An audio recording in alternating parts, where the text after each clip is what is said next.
오늘 주신 말씀은 시편 110편 1절로 5절 말씀을 주셨습니다. 야훼께서 내 주에게 말씀하시기를 내가 내 원수들로 내 발판이 되게 하기까지 너는 내 오른쪽에 앉아 있으라 하셨도다. 야훼께서 시온에서부터 주의 권능의 규를 내보내시리니 주는 원수들 중에서 다스리소서. 주의 권능의 날에 주의 백성이 거룩한 옷을 입고 즐거이 헌신하니 새벽 이슬 같은 주의 청년들이 주께 나와 오는도다.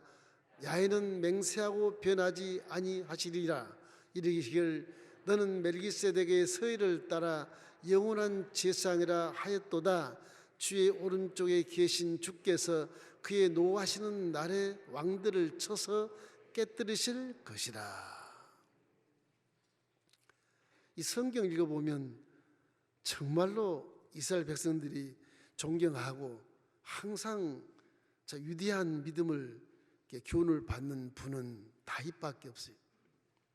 신구약을 통틀어서 이 다윗은 참 기가 막힌 분이라 생각이 들어요. 왜냐하면 다윗은 예수님이 오시기 전 1000년 전분이라서. 그런데 불구하고 시편을 읽어보면 우리 은혜 시대에 사는 것처럼 십자가를 그대로 노래를 해요. 시편 103편도 그렇고 23편도 그렇고 거의 다 이 다윗 신앙의 그 모습은 다 미래의 말씀이 육신이 되어 이 땅에 함께 내려와서 지금 성령 우리 함께 계신 것처럼 그 무시무시한 율법 시대에 그런 믿음을 가져요. 그 하나님이 너는 내 마음에 합한 자이라 그렇게 칭찬할 만한 자격이 있는 것처럼 오늘 또 이 성경을 읽으면서 이걸 계시하는 겁니다. 시편 110편이 그렇게 예수님을 계시를 하고 십자가를 계시하고 창세기 3장 15절 말씀에 여자의 후손이 내 머리를 상하게 할 것이라 그것까지 소상하게 아주 다 계시를 받은 자예요. 그래서 구약에 읽어보면 다윗처럼 왕 같은 자요 선지자 같은 자요 제사장 같은 자가 없어요. 다윗만 왕이요 선지자요 제사장처럼 하나님이 사용한 겁니다. 신약의 저와 여러분도 왕 같고 선지자 같고 제사장 같은 그런 다윗 같은 자녀인 것을 믿기를 주의 이름으로 축원합니다. 우리는 구약에 서 있으면 지금 하나님의 아들 딸로서 다윗같이 왕 같은 제사의 객장을 붙들고 있고 제사를 드리는 그런 제사장이 될 것이고 이 하나님 말씀을 우리가 특별 계시를 받은 선지자가 되었을 거라고요. 오늘 110편의 말씀은 우리도 그러면 신약시대에 와 있지만은 20세기에 와 있지만 다윗처럼 이런 믿음을 가져야 되지 않겠냐는 겁니다. 여러분 하나님의 권세를 누리시기를 주의 이름으로 축원합니다. 코로나 때문에 일이 어렵고 이런 아주 힘든 일이 많다 해서 좌절하고 낭망할 이유가 없어요. 더 자유된 권세를 휘두르시고 마귀의 역사를 진멸하고 성령으로 충만해서 세상을 분별하는 권세 있는 저와 여러분이 되기를 주의 이름으로 축원합니다. 그래서 우리 교회는 종들이라도 이 코로나 시대지만 한번 어려움을 당하는 선교사들을 돕기 위해서 세계 선교를 나갑니다. 일부러 가는 거 아니에요. 하나님이 계시하셔서 선교사들은 좀 어떻게 사역을 하고 나 좀 보고 싶지 않냐? 이런 질문을 하셔서 기도한 중에 3월 중순에 코로나하고 뭐고 상관없이 죽으면 죽으리라. 그리고 아프리카에 있는 케냐로 선교 사역을 하러 갑니다. 우리의 믿음은 다윗의 기가 막힌 왕 같은 권세, 제사장 같은 예배에 충실한 그런 하나님의 예배자, 또 하나님 말씀을 특별히 받은 선지자와 같은 그런 신앙을 우리에게 주셨는데 이걸 가지고도 세상을 두려워하고 무서워하면 안 된다고 하는 것이죠. 이때 믿음은 성령이 함께 계시기 때문에 이 세상을 이기고 점령하고 다스린다고 하는 사실을 항상 마음에 두시고 죄를 통해서 들어온 저주와 가난과 질병과 죽음 나하고는 상관이 없다. 이 믿음을 갖기를 주님의 이름으로 축원합니다. 그것이 가장 중요한 거예요. 이 땅에 하나님 이 땅에 내놓으신 목적은 무엇이냐? 저와 여러분을 구원하시기 위해서 오신 것은 자선책인 것입니다. 먼저가 아니에요. 먼저 오신 목적은 마귀를 멸하기 위해서 오신 것입니다. 그래서 요한일서 3장 8절에도 그렇게 말씀하셨어요. 우리 함께 읽겠습니다. 죄를 짓는 자는 마귀에게 속하나니 마귀는 처음부터 범죄함이라. 하나님의 아들이 나타나신 것은 마귀의 일을 멸하려 하심이라. 저 마귀만 없으면 하나님 자녀들은 하나님의 아버지를 모시고 아주 생육하고 번성하여 땅에 충만하고 축복을 받는 그런 존재가 될 것인데, 마귀가 속임을 함으로 말미암아 하나님의 자식이 마귀 자식이 돼서 호적에서 파버렸단 말이에요. 이러니 하나님이 진노하셔서 이 마귀를 멸하기 위해서 우리 땅에 태어나게 하시고, 비록 아담의 후예, 죄인의 후예지만 이 자식들을 전부 다 한 사람이 선택해서 이제 이 마귀 영역 속에서 마귀를 진멸하기 위해서 저와 여러분을 지금 이 세상에 살게 하신 것입니다. 그러나 우리 믿음을 가지면 다윗처럼 마귀의 세상에서 넉넉하게 이길 수 있는 그런 권세를 갖고 있고, 그런 특별히 말씀으로 세상을 분별할 수 있고, 인생이 어디서 와서 무엇 때문에 삶이 어디로 갈 수 있는 그런 진리의 길을 걸어갈 수 있게 만들어 놓았기 때문에 마귀가 우리가 다니는 길목에 서 있을 때 경계하고 도망가기도 하고 숨기도 하고 그러는 겁니다. 저와 여러분은 권세가 있다는 것을 항상 기억하시기를 주의 이름으로 축원합니다. 예수 이름으로 마귀를 대적해라. 그러면 피하리라. 믿는 자들이 표적이 따르리니. 예수 이름으로 귀신을 쫓아내고 이런 권세를 줬기 때문에 세상이 어떻게 돌아가도 두려워하지 말고 무서워하지 말고 십자가를 바라보고 하나님의 자녀된 권세를 휘두르되 왕같은 권세를 여러분이 갖고 있다는 사실을 항상 기억하고, 하나님 말씀대로 살면 틀림없이 어둠은 사라지고 성공에 걸어가고 후회 없는 인생을 살 수 있다는 것을 마음에 확실히 믿고 성령님과 함께 예배 드릴 때 하나님께 경배하는 그런 예배자가 되기를 주의 이름으로 축원합니다. 그럼 하나님은 여러분 버리지 않으셔요. 이 본문 말씀에 보면 이 다윗을 통해서 권능을 주셨다고 말씀하셔요. 첫째는 시온의 심판의 왕으로 세우셨다, 이런 계시를 받습니다.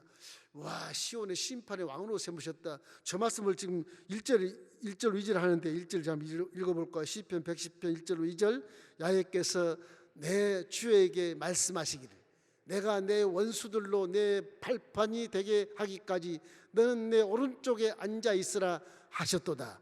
야훼께서 시온에서부터 주의 권능의 귤을 내보내시리니 주는 원수들 중에서 다스리소서. 예수님 오기 전 천년 전인데 다윗은 하나님께서, 성부 하나님께서 내 주를 보내실 때 그렇게 말씀하신 것입니다. 예수님이 천년 전에, 다윗은 벌써 천년 전에 성부와 성자와 성령을 아시는 분이에요. 기가 막힌 분이에요. 천년 전에 삼일체를 연구도 안 한 때요. 그때는 그 야훼께서 내 주를 이 땅에 보내시리니 왕의 권능을 주신다. 야, 그래서 보좌 우편에 앉으리라. 예수님 십자가 대속을 다 행하시고 나서 부활 승천하셔서 하늘 보좌 우편에 앉으셨느니라. 저와 여러분이 지금도 기도할 때도 하나님 보좌 우편에 앉으시고 저리로서 심판하러 오실 것이니 그렇게 기도를 하지 않습니까? 이 참 기가 막히잖아요. 이 다윗은 도대체 어떤 사람이길래 이럴까? 계시받은 자로서 선지자요, 그런 왕이시요, 제사를 지내는 것을 아주 신령관정으로 제사하기 위해서 법궤를 자기 왕궁에 모시는 기가 막힌 하나님의 종이라고 하는 것입니다. 하나님의 자녀가 아니에요. 다윗은요, 백성일 뿐, 초봉의 개념인 것입니다. 이래서 창세기에 나타난 이 창세기 3장 15절 말씀처럼 여자의 후손이 내 머리를 상하게 할 것이다, 이것을 말씀하는 노래를 하고 있어요. 원수의 발꿈치를 상하게 할 것이다. 기가 막히잖아요. 이래서 다윗은 왕과 제사장과 선지자의 그런 직을 계시하면서 앞으로 올 다윗 후계의 메시아도 왕이시요, 선지자시요, 제사장처럼 모신다고 하는 것입니다. 성경 말씀은요, 이 창세기도 근거가 분명하고요, 그 근거를 통해서 성취하는 것이 분명하고요, 성취 밑에는 항상 예언이 근거로 삼아 있어요. 이 성경은 안 믿을 수가 없겠어요. 안 믿을 수가 없어요. 이 다윗이 노래한 걸 보면 오른쪽에 주께서 보좌에 계시고 노하신 날지 세상의 왕들을 쳐부실 것이다. 그렇게 말씀하신 것입니다. 이래서 권능의 규를 보내리. 규라는 말은 홀이라는 홀. 왕이 딱 홀을 잡고 있으면 왕이 홀을 내밀 때 에스더가 와야 에스더가 안 죽어요. 에스더는 3일 금식하고 나서 홀을 내밀지도 않는데 그 앞에 턱 나타나. 그 죽으라고 나타납니까? 하나님이 도우셔서 왕이 에스더를 기뻐함으로 오라고 한 것이지, 살려준 것이지. 이 홀을 안 내밀 때 오면 당장 죽여요. 왕의 위치를 범했다 그래서 죽게 되는 것입니다. 그러니까 하나님이 성자 예수님께 홀을 넘겨주셨어요. 권세를 만왕의 왕 권세를 넘겨주셨다. 그래서 예수님은 만왕의 왕이시고 우리 주 예수 그리스도는 우리 우주를 운행하시고 만물을 창조하신 그분이라는 것을 우리가 성경에서 많이 배우지 않습니까? 그래서 다윗의 1000년 후에 십자가에 못 박은 예수를 죽은 자 가운데서 살리셔서 보좌 우편에 앉혔다. 기가 막힌 일 아니겠습니까? 이래서 우리에게 그리스도가 되었다고 말씀하신 것입니다. 그래서 하나님께서 예수님을 통해서 육체로 보이는 눈으로 오신 그 하나님이 통치권을 가지고 오셨다. 그리고 우리가 믿고 있지 않습니까? 이렇기 때문에 오순절에도 성령 임하자 베드로와 이란 제자가 완전히 달라져 가지고 성령 역사하니까 결국에는 이 다윗이 행하는 권세처럼 베드로가 입을 열어 말씀을 증거하면 하루 3000명씩 막 전도되고 권세가 있어서 사두개인과 바리새인들이 제사장들이 사도들 전부 오게 가뒀어요. 오게 가뒀는데 이튿날 5000명이 전도가 됐어. 왕의 권세가 보이지 않지만 그런 권세가 있다고 하는 사실을 우리가 알게 되는 것입니다. 마태복음 28장 18절에도 보면 이렇게 말씀합니다. 예수께서 나와 말씀하여 이르시되 하늘과 땅의 모든 권세를 내게 주셨으니. 벌써 다윗이 천년전에 예언한 말씀이 그대로 성취되는 겁니다. 성부 하나님이 나에게 이 땅에 보내실 때 하늘의 권세를 내게 줬다 말씀하신 것입니다. 그 마음대로 예수님이 땅의 권세를 다 우주 권세를 다 다스릴 수 있어 권세로 통치할 수 있다고 하는 것입니다.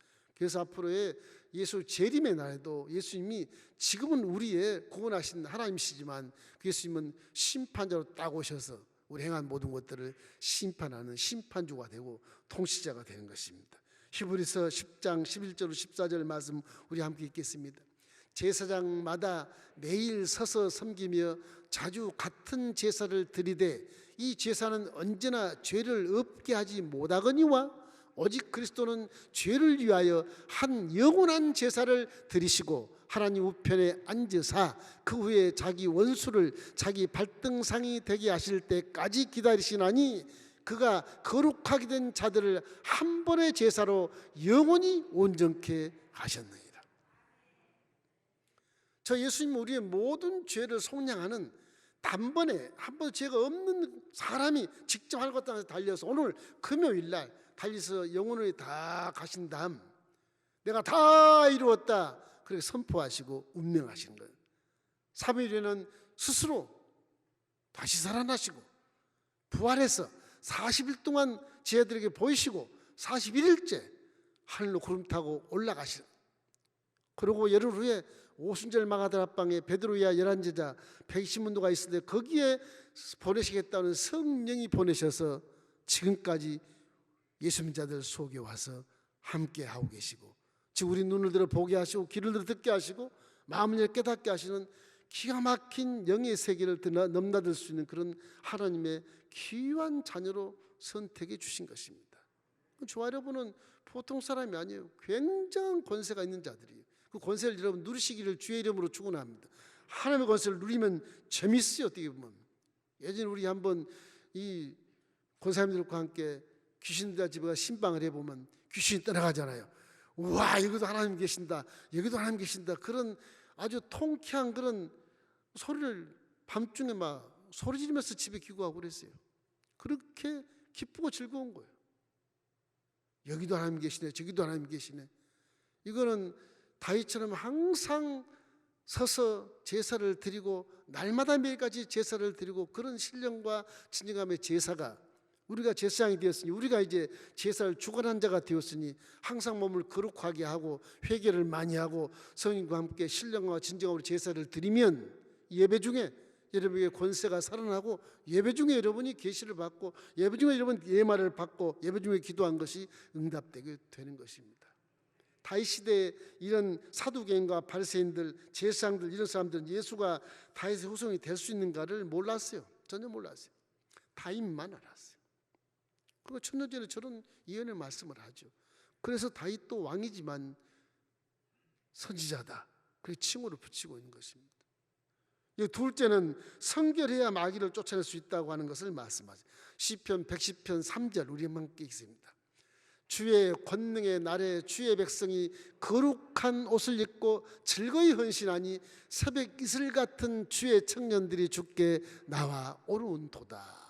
참 새벽 이슬 같은 주의 청년들, 이 다윗은 참 그렇게 많이 배우는 학문가도 아닌데 아주 시편 쓰는 거 보면 참 문학적으로 소질이 꽤 있는 분이에요. 음악에도 소질이 있지만 참 다윗은 하나님을 사랑하는 가운데 여러 가지 은사를 많이 받은 것 같아요. 주의 권능이 임했다. 권능의 날에 주의 백성이 거룩한 옷을 입어야 된다. 그래야 즐거이 헌신한다. 그래야 이슬같이 주의 빛을 발할 수 있다. 그런 말씀이거든요. 그 성경은 창세기부터 계시록까지 이 성경은 빼놓지 않습니다. 구약이나 신약이나 항상 거룩해라, 항상 깨끗해라, 항상 위생적이어야 되고, 항상 바라야 되고, 항상 정직해야 되고, 항상 깨끗하고 순결해야 돼요. 이 성경을 아주 강조를 창세기부터 계시록까지 다 해요. 천국 올라갈 때도 성결하게 올라가는 겁니다. 그 육체를 벗고 올라가는, 그래서 육체는 흠이 많고 성하지 못하니까 다 벗고 올라가는 겁니다. 물론 육체는 흙이니까 흙으로 돌아가라 하는 명령하에 있기 때문에 그렇기도 하지만 영적으로 보면 그 상징 의미가 있어요. 여러분 항상 여러분 신약시대일지라도 예수님이 그렇게 우리 모든 죄를 짊어지고 다 용서했을지라도 우리는 지금도 눈으로 지은 죄가 있고 생각으로 지은 죄가 있고 손가락으로 지은 죄가 있기 때문에 날마다 회개도 또 죄가 묻어오지 않습니까? 그 항상 회개하고 또 회개해서 우리 믿음이 살아 움직일 수 있도록 관리를 하셔야 돼. 그래서 항상 그 외모가 뭐냐? 거룩한 옷을 입는 거예요. 예배를 때 항상 거룩한 옷을 입으면 그 거룩한 옷을 입을 때 즐거이 헌신할 수 있고 자유함을 누릴 수가 있어요. 예배가 행할 때 더러운 옷을 입고 대충 입고 오면 이게 자유롭지가 않아요. 부끄럽기도 하고. 항상 하나님 앞에 바르게 하고 서 있을 때 하나님이 나를 이뻐 보이고 내 기도가 올바르게 들을 것이고 내 하는 기도에 귀를 기울여 주시는 것입니다. 이 거룩하다, 성결하다, 이거 굉장히 좋은 겁니다. 왜 또 거룩해야 되냐? 마귀가 깨끗한 걸 싫어해요. 마귀는 항상 물고 찢고 싸우고 남을 참수하고 뭐 그냥 전부 깨베껴서 그냥 수치를 당하게 하고 하나님 영광 다 가리게 하는 것이거든요. 요한복음 10장 10절 말씀, 도적이 온 것은 도적이라고 죽이고 멸망시키는 것 뿐이요, 이렇게 말씀한 것처럼 마귀는 멸망시키는 것 뿐이지 복을 주지 않습니다. 유혹은 해요. 내가 네 병을 고쳐줄게. 병 고치죠. 그 다음에는 병이 들어서 더 심한 병이 들어서 더 힘들어요. 복제 갖다 주야 또 그걸 고쳤다가 또 더 심한 병이 들어서 결국에는 멸망하게 만들어요. 전 보지 마십시오. 우리가 그러면 아무도 안 계시지만 이 지도자들도 전 본다 그러잖아요. 그게 진짜인지 가짜인지 모르겠지만 참 우리 지도자들, 참 국민을 인도하는 지도자들이 그런 세속에 쌓여서는 안 되는 겁니다. 샤머니즘, 여행주의, 기복신앙, 이거 참 미련하기 짝이 없는 거예요. 저급, 그 신앙도 아니거든요. 아주 저급적인 거예요. 그 저급지 더러운 것입니다. 그런 생각도 하지 말아야 돼요. 어디 정치하는데 점쟁이 갖다 앉혀놓고 그러면 안 되지 않습니까? 이번에 선거 여러분 잘 하십시오. 잘 투표 잘 하셔야 돼. 나라의 운명이 걸리는 이 선거입니다. 정말로. 그건 당을 떠나서 정말 내가 객관적 입장에 딱 서서 기도하는 자로서 기도해서 하나님 누구를 찍을까요? 응답받고 찍기를 주의 이름으로 축원합니다. 정말 중요한 시대예요. 자유민주주의가 그대로 있어야 되고, 왜?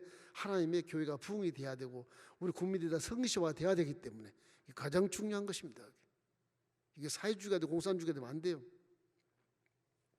교회가 사라지는 것입니다. 교회가 사라지면 다 죽습니다. 다 죽습니다. 그래서 나와 하나님과 관계에 이런 소속감을 항상 가지면 하나님도 천국을 바라본 와, 거룩한 곳에 계시고 어둠이 조금도 없으시구나. 거기에 찬양이고 기쁨이 충만하고 사랑이 풍성한 곳이구나. 깨끗한 곳이고 화장실도 없구나. 그 순결한 마음, 성결한 마음을 가질 때 내 안에 있는 성령이 기기를 펴시고 내 몸을 사용해 주시고 내 눈을 사용해 주시고 내 귀를 사용하시고 내 입술을 사용하시는 겁니다. 깨끗한 것은 좋은 거예요. 깨끗한 것은 깨끗하지 않기 때문에 코로나가 안 없어지는 것 같아요. 그래서 손도 많이 씻게 만들고 입에다 마스크를 쓰게 만들고 귀도 휘파게 만들고 그런 것 같아요. 통곡하기도 하고. 금방 사라질 것입니다, 여러분. 거룩하면 즐겁게 헌신할 수 있고 정말 마음이 거룩해 보십시오. 그래서 항상 봉사하는 우리 남성교회 선교회 이 집사님들 항상 처음 나오면 기도 열심히 하고 봉사합니다. 그냥 봉사 안 해요. 기도하고 봉사해요. 회약을 다 해요. 그러면 자유함을 얻어요. 생글생글 미소 지은 천사 같은 모습으로 봉사하면 우리 성도 오실 때 기분 좋고 와, 천사같이 이렇게 겸손하게 섬기니 성도들이 와서 또 즐거워하며 하나님께 영광 돌리고 와, 1차 은혜를 받으니 그 예배 은혜가 얼마나 많겠습니까? 그래서 우리 교회가 잘 되는 것입니다. 항상 마음속에 깨끗한 햇빛을 반사하면 그 어둠이 사라지기 때문에 그래요. 이슬은 여기 이슬이란 말이에요. 이슬이라는 것은 아침에 아주 영롱한 이슬이잖아요.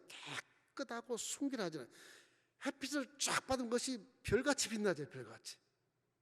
그런 모습이 돼야 돼. 너희들은 빛의 자녀니라. 빛의 자녀들처럼 행하라 그러잖아요. 예전 어둠에 있던 너희들을 빛 가운데로 옮겼으니 빛의 자녀처럼 행하라고 말씀하죠. 그러니까 우리는 마음속에 항상 깨끗함과 성결함과 이런 순결의 마음을 지닐 때 하나님의 영광이 그 속에 성령을 통해서 나타나게 되고 응답이 임하게 되고 축복이 임하게 되고 치료가 임하게 되는 것입니다. 그럴 때 헌신할 수 있는 거예요. 헌신이 뭔지 아십니까? 몸과 생명을 바치는 게 헌신이에요. 쉽게 생각하지 마세요. 헌신 그러면 내 몸을 버리는 거예요. 드리는 거예요. 헌신이. 봉사한다. 내 몸을 다 드립니다. 주님. 그런 모습이거든요. 응? 그런 모습. 그냥 시간 내서 봉사한다 그런 모습이 아니에요. 이 우리 해석상에 우린 문자가 헌신이라 그래서 좀 가볍게 보지만 헌신을 원어로 보면 내 몸을 다 드립니다. 그런 겁니다. 그런 겁니다. 그래서 우리는 헌신하는 마음으로 봉사하고 헌신하는 것은 혼자말로 되지 않고 내가 깨끗할 때 성령의 능력으로 헌신이 되는 겁니다. 성령의 능력을 생각해 막 기쁘고 즐거운 거예요. 기쁘고 즐거운 거예요. 우리 선배님 말한 것처럼 10년 대선배인데 야 민집사 넌 뭐가 그렇게 좋아서 맨날 싱글벙글 이 무슨 마음에 중심이 없는 사람을 그렇게 웃고 비실비실 웃고 다니나. 너 또라이 아니야? 왜 그런지 아세요?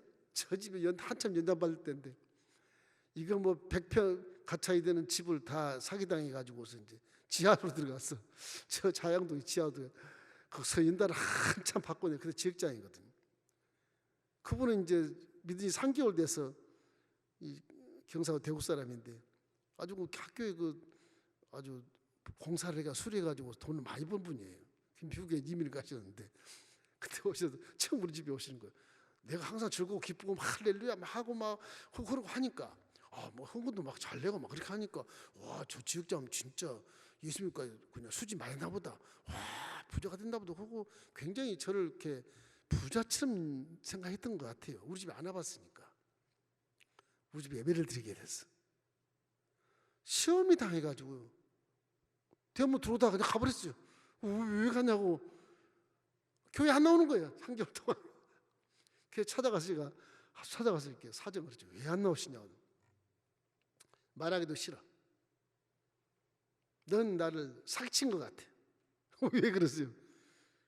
네가 웃고 즐기고 행복한 모습을 내가 보니까 참 내가 예수 믿고 참 복받았구나 좋게 했는데 내가 네 집에 예배드리려고 하니까 뭐?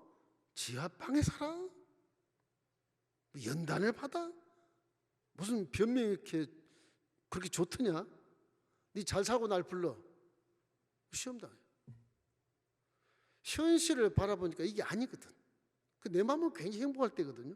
굉장히 은혜 받으면 행복할 때거든. 그러니까 막 싱글벙글 그렇게 되는 거죠. 한 6개월 정도 교회를 안 나와요.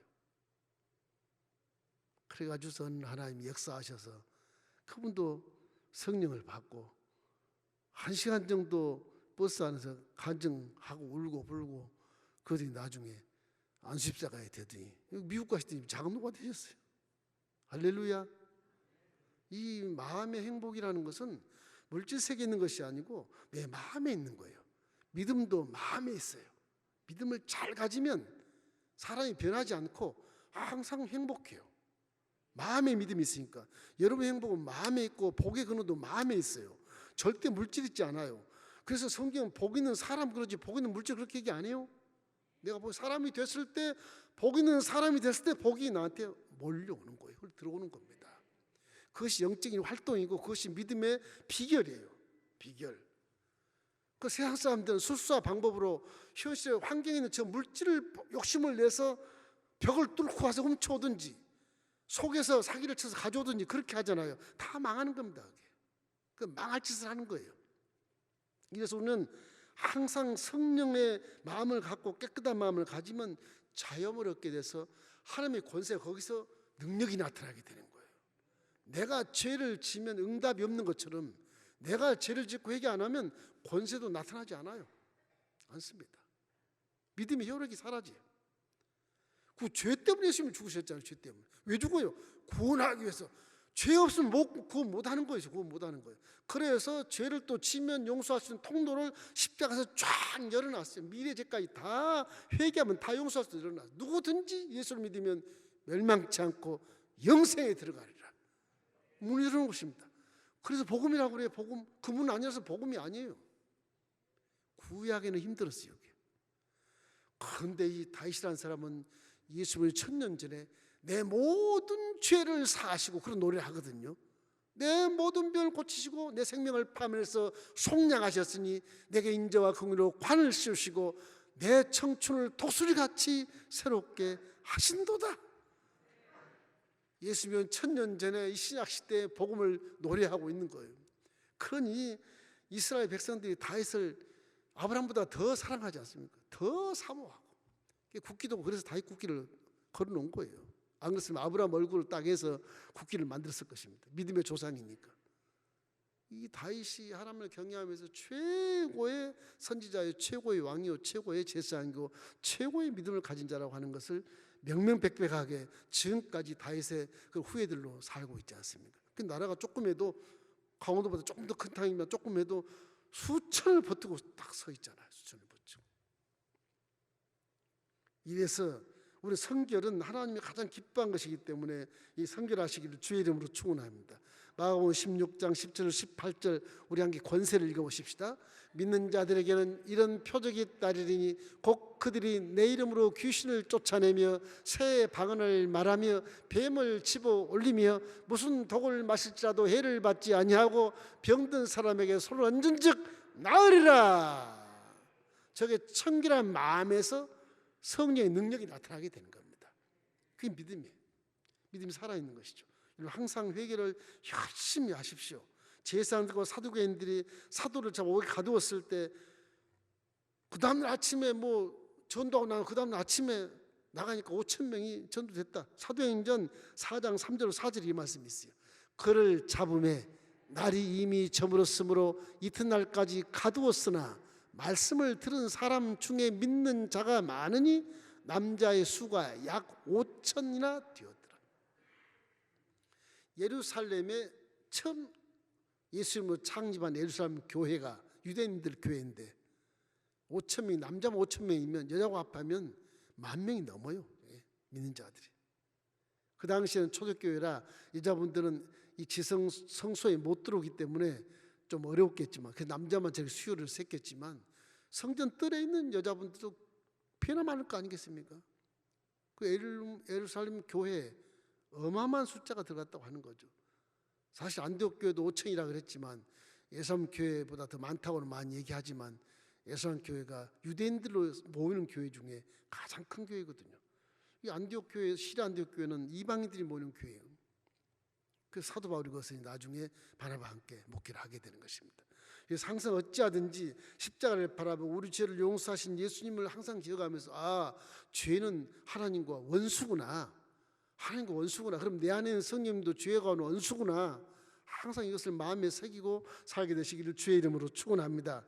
50일 전만 해도 십자가에 못 박아야 되겠다 그런 사람들이 5,000명이 구원받잖아요. 50일 전에요. 오순절 50일 전에 예수님 십자가 못 박은 날이거든. 그날이 50일째 오순절은 성령으로 오셨으니까. 그때는 50일 전에는 저 예수를 십자가에 못 박아야 됩니다. 그런 사람들이 우리가 어찌할꼬 통곡하면서 예수를 믿게 되는 거예요. 통곡하면서. 증거가 뚜렷해요. 그러니까 사도행전에 보면 증거가 뚜렷한 거예요. 이래서 깨끗하고 성결한 삶을 살았을 때 성령이 함께 동행해서 베드로 이하 이러한 제자에게, 나중에는 사도 바울에게까지 엄청난 능력을 행사해서 죽은 자도 살리는 기가 막힌 예수님이 하신 그런 기적도 만들어냈다. 믿으시기를 주의 이름으로 축원합니다.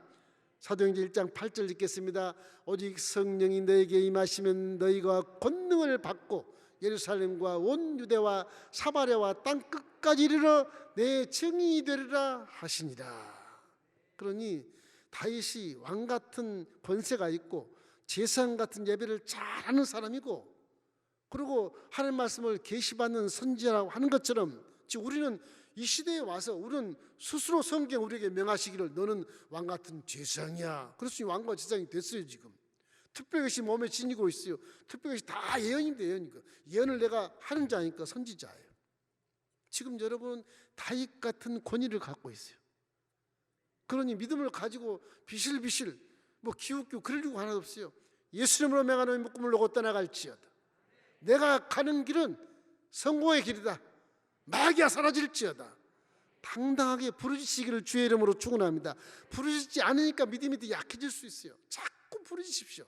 말씀을 선포해야 역사하는 것입니다. 선포해야. 그렇기 때문에 기도도 부르짖고 기도하자. 항상 말을 입술을 열어서 하나님 말씀을 선포하시기를 주의 이름으로 축원합니다. 다윗이 그래서 찬양을 많이 해요. 찬양 많이 하십시오. 그 기도와 똑같은 거예요. 찬양 속에 얼마나 은혜가 넘쳐요. 그 찬양을 하는, 입을 열어서 찬송하는 거예요. 그 기도와 똑같아요. 그 전쟁할 때 여호사밧이 앞에 노래 한 자를 한 300만 안쳐 세워놓고 거기서 찬양하자면 전쟁통에 전부 그냥 타겟이 딱 되게 맨 앞에 가가지고 그 창 던지면 죽는데 야훼께 감사하세 찬양하세 하며 스스로 3된 동맹의 나라가 전부 원수가 돼가지고 물고 찢고 싸우더니 지들끼리 싸워가지고 다 전멸해 버렸어요. 그 전쟁물을 획득한 것이 일주일 내내 싣고 들어오지 않습니까? 4차원의 영적 세계는 그런 겁니다. 하나님이 전쟁을 다 주관하기 때문에 그래요. 사무엘상 17장 47절 말씀 그 말이지 않습니까? 전쟁은 야훼께 속했느니라. 우리 믿음에는 틀림없이 그래요. 이렇게 제대로만 믿으면 이 역사를 다 여러분도 사도 바울처럼 베드로처럼 다 행할 수 있다고 하는 것을 믿기를 주의 이름으로 축원합니다. 셋째는요, 예배에 집중해야 믿음이 자라는 것입니다. 4절 읽어보겠습니다. 시편 110편 4절. 110편 4절. 야훼는 맹세코 변하지 아니하시리라 이르시기를 너는 멜기세덱의 세를 따라 영원한 제사장이라 하셨도다. 참 기가 막혀요. 예수님이 1000년 전에 멜기세덱의 반차를 쫓아서 대제사장이라 하였노라. 히브리서에 나오거든요. 히브리서에 영원한 반차의 대제사장이 예수님이시고 우리 영원한 반차의 제사장은 저와 여러분이에요. 저와 여러분이요. 제사장이 뭐 하는데 예배를 집례하는 자예요. 예배를 지금의 목사와 같아요. 여러분도 다 목사나 여러분은 다 하나님의 자녀가 되고 다 하나님의 종이 될 수 있어요. 그 제사장의 영적인 직분을 갖고 있으니까 제사에 아주 전문가가 돼야 전문가가. 그래서 제사 지내러 갈 때는 예배드리러 갈 때는 하나님이 기뻐하신 모습으로 가야 되는 것은 당연한 것이지 않겠습니까? 예배를 집중하라는 얘기인 것입니다. 그래야 믿음이 자란다고 하는 것입니다. 제사장은 예배를 집행하는 것이기 때문에 그래요. 여기 보면 거룩한 옷을 입은 자들은 다 제사장들이에요. 레인도 그래요. 성전들에 있는 레인도 다 거룩한 옷을 함께 입어요. 그 무슨 의미 아니야? 예배하기 위해서 거룩한 옷을 입는 거예요. 예배하기 위해서. 성전들에는 구약에도 여인들도 거기서 피를 빨아주고 내장을 불태우고 이런 일을 합니다. 제사장 옆에서 수종듭니다. 다 거룩한 옷을 입어요. 거의 다 바르게 옷을 입고 거의 다 한옷을 거의 다 입고 그렇게 제사를 드려요. 거룩한 입을 얻는 것은 다 깨끗하고 순결한 마음으로 회개를 다 한 다음에 예배를 드리라는 거죠. 그러니까 이 제사장은 항상 레인과 함께 예배하기 위해서 거룩한 옷을 입게 되는 것입니다. 전쟁터에 가면 성경에 보면 군복을 입어야 되잖아요. 근데 제사를 먼저 드린 게 꽤 많아요. 아직 전쟁통이 되와 심지어는 할례를 받아요. 여호수아가 가나안 땅에 올라갔는데 하나님께서 갑자기 지금 주 앞에 지금 여리고성이 있는데 여호수아야 가나안 땅에 지금 들어왔는데 너를 다 노려보고 있지만 할례를 시켜라. 기가 차지 기가 차. 할례 받으면 남자들이 다 할례 받으면 3일 꼼짝 못하고 들어놓으시거든. 기습하면 다 죽어요 그거예요. 근데 하나님 말씀에 순종하면 습격을 못해. 이 사람들이 습격 올 수가 없어. 그거 신기하잖아요.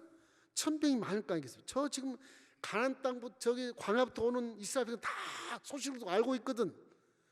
내려다보니까 여리고성에 내려봐도 유단강에 혼이 내려다보는데 200만이 막 쳐들어오거든요. 길가에 딱 모여 있었어요. 꼼짝을 거기 있거든요. 3일 동안 꼼짝 안 하고 있어요. 이 사람들이 왜 저러는 거야? 우리 기습에서 우리 땅에 기습에서 얼마든지 공격할 수 있는데 무서워서 안 했을 수도 있겠죠. 오금이 절어서. 그러나 할례라는 걸 알게 되면 그 비밀을 알게 되면 기습하죠. 근데 하나님은 믿음을 보시는 거예요. 이 사람들이 가나안 땅 올라가서 내 말을 순종하느냐 안 하느냐 그걸 보는 겁니다. 전쟁을 물질적으로 봐서 총칼이 많은 자가 이긴다 생각하는 힘의 논리로 생각하지 않고 내 명령에 순종하기를 보는 겁니다. 40년을 훈련시켜 놓고도 보는 거예요. 여호수아야 20세 이상 된 남자들에게 다 할례를 받아라. 예? 지금 전쟁통인데 할례를 받아라. 여호수아는 반말 안 합니다. 변명 안 합니다. 알겠습니다. 전부 할례를 명해서 할례 다 받아. 남자들이 다 쓰러져 누워 있어요. 3일 동안. 그건 또 불안하지 않은 것은 하나님 말씀대로 순종하면 승리한다. 이게 한반에반 해도 얼마나 이게 은혜가 있는 겁니까? 하나님 말씀은 살아서 운동력이 있어서 자유의 낯선 것보다도 예리해서 우리의 영광과 및 관절과 골수를 찔러 쪼기까지 하고 그 마음의 생각과 뜻을 감찰하기 때문에 말씀에 순종하면 목숨 걸고 순종해버리는 것이 그게 복이에요. 복. 여호수아도 그랬지 않겠습니까? 내가 인도에서 모세 제자로서 후계자로서 인도에서 이거 이제 요단강 건너서 온 것도 기적인데 그 기적을 체험하고 내가 안 믿으면 안 되잖아요. 이 성전 건축하고 하시는 내가 안 믿으면 안 되지. 죽으면 죽으리라 믿습니다. 말씀에 순종하니까 그 여리고 성도 무너뜨리는 기가 막힌 기적을 또 체험하지 않습니까? 믿음은 한 번 체험하면 그대로 또 한 번 체험해 기적을요. 그 기적을 한 번 체험하면 또 기적을 체험하게 돼 있어요. 이런 반드시 일생에 한 번이라도 기적을 체험하셔야 돼요. 그래야 그 체험할 때 느낌이 지금도 있게 돼. 제 아무리 뭐 환경이 어떻고 뭐 산이 곱고 골이 높아도 뭐 믿음을 가지면 말씀을 순종할 수 있는 것입니다. 순종하면 기적이 나타날 수 있어. 믿음이 거기까지 올라가야 진정한 믿음이 되는 것입니다. 여러분 항상 마음속에 현실적인 물질 세계를 바라보고 두려워하거나 베드로처럼 물 위를 걸어가다 물을 보고 풍랑을 보고 물속에서 폭 빠져버린 것처럼 문제가 뒤집어 씌우면 믿음이 사라져버려요. 그런 겁니다. 아까 얘기했지만 여호사밧 장군이 여호사밧 왕이 세 나라 암몬과 모압과 세상 거민들이 동맹해 가지고서 예루살렘을 치려고 18만 대군이 왔을 때 이거 이제 죽었다 이제 죽었다. 뭐 전진도 못해요. 몇만 3만 갖고 어떻게 싸워요? 그래서 이사야와 함께 성전에 갑시다. 주여 우리를 구해 주소서. 성전에서 금식하며 기도하는 거예요. 그 왕은 이사야한테 노래하는 자들을 모으라 그래라. 그 왕이시여 하나님께서 노래하는 자들을 모으라 그럽니다. 그래요. 그럼 말씀에 순종해야죠. 왕이 이래도 죽고 저래도 죽는데 그 노래하는 자를 다 한 300명 불러가지고 그것도 또 이사가 말을 하나님께서 말씀하시는데 이 전쟁터 맨 앞에 가서 찬양하라 합니다. 그래요. 왔습니까? 순종해야죠. 창 들고 칼 들고 활 있는 자 다 뒤로 가라. 맨 앞에 거룩한 옷을 입고 노래하는 자들이 먼저 죽어야 된다. 자, 찬양하자. 찬양해. 감사세 감사. 전쟁터에 가서 야훼께 감사세 그 인자심이 영원하미로다 막 찬송을 하니까 아까 말한 것처럼 세 나라가 동맹한 나라가 서로가 말이 안 통하고 어떻게 했든지 싸워가지고 지네들끼리 치고받고 다 죽고 몇 놈 도망가고 전유물이 막 산더미같이 쌓여서 부자가 되지 않습니까? 그 참 신기하잖아요. 그게 그 하나님이 아니거든 뭐 어떻게 하겠습니까? 그게 하나님 그렇게 이 실제를 얘기하는 실제 만든 사건이 아니에요. 실제 이스라엘 역사 기록이 되어 있는 거예요. 기록이. 믿으시기를 주의 이름으로 축원합니다. 그래서 예배에 집중할 때 하나님 우리를 기뻐하시는 거예요. 가정에서 예배한 여러분도 신령과 진정으로 예배를 드리십시오. 어떤 환경이 있고 이유는 제가 모르지만 가능하면 성경에 나서 성령으로 예배를 드리시되 뭐 이분 감염 시대니까 기침하고 또 열이 있으면 오지 마시고 가정에서 신령한 영으로 예배 드리시오. 그 예배도 받으시는 겁니다. 예? 그러나 건강하시면 나와서 예배 드리는 게 좋습니다. 그렇게 해서 하나님이 기뻐하는 예배를 드리시길 주의 이름으로 축원합니다. 다윗 같은 믿음이 바로 그런 믿음인 것입니다. 사무엘 3상 17장 47절 한번 읽어볼까요? 또 야훼의 구원하심이 칼과 창에 있지 아니함을 이 무리에게 내가 알게 하리라.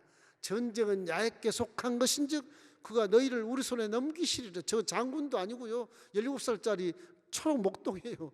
물맷돌 가지고 골리앗 싸우러 올라가는데 저 말하는 거예요. 기가 막히잖아요. 저게 될까 싶은데 전쟁이 야훼께 속했고 우리 하나님 모욕한 너 개같이 죽이리라. 그런 거예요. 그 믿음이 조금만 하면 믿음이 얼마나 좋으면 저런 노래를 하겠습니까?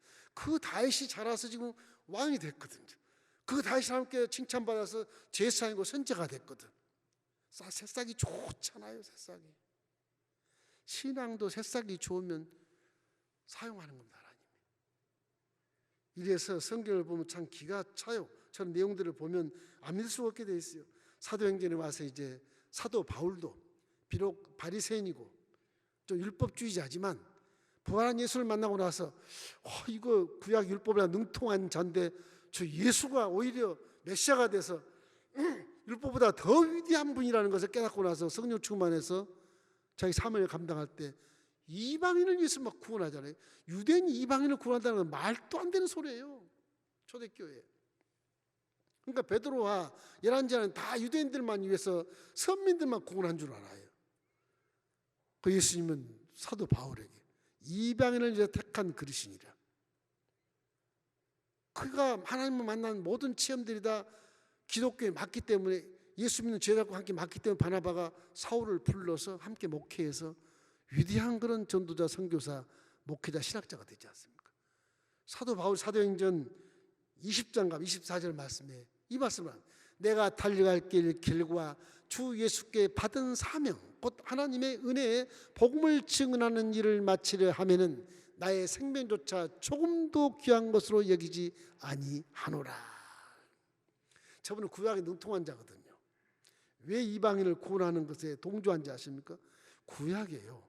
이방인이 많이 구원을 받아요. 선민만 구원받은 게 아니에요. 그런데 이게 이 예수님 시절에 베드로와 이란 제자는 구약을 좀 안다고 유대인만 선민이 이렇게 생각을 했어. 그 이방인은 다 개취급을 했어요. 그게 잘못된 거예요. 사도 바울이 구약을 딱 알아요. 누구든지 주의 이름을 부르는 자는 구원을 받으리라 그런 말이 구약에 있고 이사야 선지자에 있고 또 하나는 우리 아브라함 조상 밑에 종으로 산 엘레셀이나 종으로 산 종들도 다 할례받고 선민이 돼요? 그 유대인들 아닌데 그 사람들. 시리아 사람도 되고 이방 사람도 많이 있어. 거기에 아브라함 그 종족 속에 종들이 이방 종족이 많이 있어요. 다 할례받고 선민이 돼버렸어요. 그걸 사도 바울은 알아요. 깜짝 놀란 거예요. 그래서 이분이 메시아라는 것을 깨닫고 순종해서 기도함으로 성령이 충만해져서 일생 내내 한 번도 예수를 배반하지 않고 순교하는 그날까지 믿음을 지켜서 유럽으로 전파되고 유럽으로 영국으로 전파되고 영국에서 미국으로 전파되고 2000년 후에서 우리나라에 온 겁니다. 2000년 후에서. 이래서 하나님을 내 아버지로 모시고 정말 예배를 집중하는 자에게 하나님이 계시하시고 성령이 오셔서 기지개를 펴시고 능력을 주시고 은사를 주셔서 세상을 분별하게 하시고 기도할 때 응답해 주시는 것입니다. 예배를 통해서 은혜를 받고 예배를 통해서 기적이 나타나고 예배를 통해서 기도가 임하게 되고 예배를 통해서 찬양이 임하게 되는 겁니다. 진정과 신령한 그 순간에 하나님 받으시는 거예요. 그 예배 때 많은 그 치료를 받지 않습니까? 예배 때 많은 문제가 해결되지 않습니까? 그래서 그러는 것입니다. 이러기 때문에 우리는 항상 하나님 우편에 앉아 계시다는 이 계시의 천년전의 계시의 말씀을 다시 노래할 때, 야, 대단한 사람이다. 그래서 우리는 거룩할 수 있고 즐겁게 헌신해야 되겠구나. 내 몸과 마음을 다 바쳐 즐겁게 헌신할 때 그 믿음이 최고봉에 이르러서 그 믿음 속에서 기적을 만나게 되는 겁니다. 이런 어려울 때, 참 지루한 그런 코로나 시대, 이 마음의 믿음을 내려놓지 말고 항상 내 마음을 자세를 바르게 하고 회개하고 예배에 집중하는 여러분 되시길 주의 이름으로 축원합니다. 가정에서 또 예배 드릴 때 예배에 집중해서 은혜를 받고 성령 여러분의 마음을 열어서 세상을 분별하게 하는 놀라운 은혜가 있기를 주님의 이름으로 축원합니다.